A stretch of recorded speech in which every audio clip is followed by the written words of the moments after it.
आज तो मुझे पता है, आज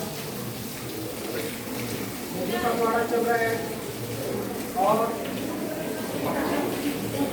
इसी उपलक्ष्य में मैं आपको एक कवि के बारे में बताना चाहता हूँ। सभी ध्यान से सुनेंगे। यह कवि बहुत मेहनत करके मतलब है ना अपने जीवन के अनुभव को है ना शब्दों में पिरोता है, ठीक है, और उसको हम लोग क्या ऐसे ही पढ़ के खत्म कर देंगे ना। तो उसी को हमको तो आज समझना है कविता के माध्यम से। मैं आपके सामने कुछ पंक्तियाँ इस प्रकार से रख रहा हूँ जो एक कवि के अनुभव को प्रस्तुत कर रहा है। तो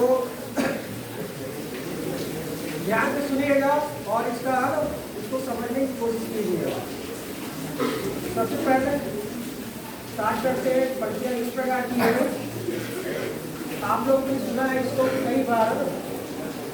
बैठ जाता हूँ मिट्टी पे अक्सर, बैठ जाता हूँ मिट्टी पे अक्सर, क्योंकि मुझे अपनी औकात अच्छी लगती है। मैंने समंदर से सीखा है जीने का सलीका, मैंने समंदर से सीखा है जीने का सलीका, चुपचाप से बहना और अपनी मौज में रहना। ऐसा नहीं है कि मुझमें कोई ऐप नहीं है, ऐसा नहीं है कि मुझमें कोई ऐप नहीं है, पर सच कहता हूँ मुझमें कोई फरेब नहीं है।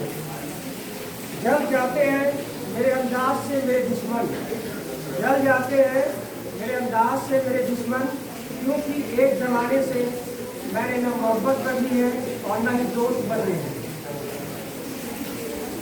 एक घड़ी पहनकर, एक घड़ी खरीद कर हाथ में क्या पहन ली, एक घड़ी खरीद कर हाथ में क्या बांध ली है ना।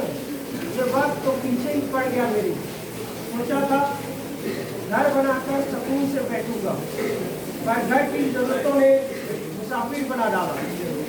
सुकून की बात मत करे गालिब, वो बचपन वाला एतवार अब नहीं आता।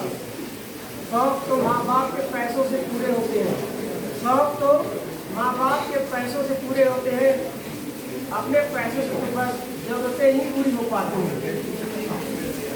जीवन की भागदौड़ में वक्त के साथ जो रंगत चली जाती है, जीवन की भागदौड़ में वक्त के साथ जो रंगत चली जाती है, हंसती खेलती जिंदगी भी आम हो जाती है। एक सवेरा था जब हम हंस समझा करते थे, एक सवेरा था जब हम हंस समझा करते थे, और आज कई बार बिना मुस्कुराए ही शाम हो जाती है। कितने दूर निकल आए हैं हम, रिश्तों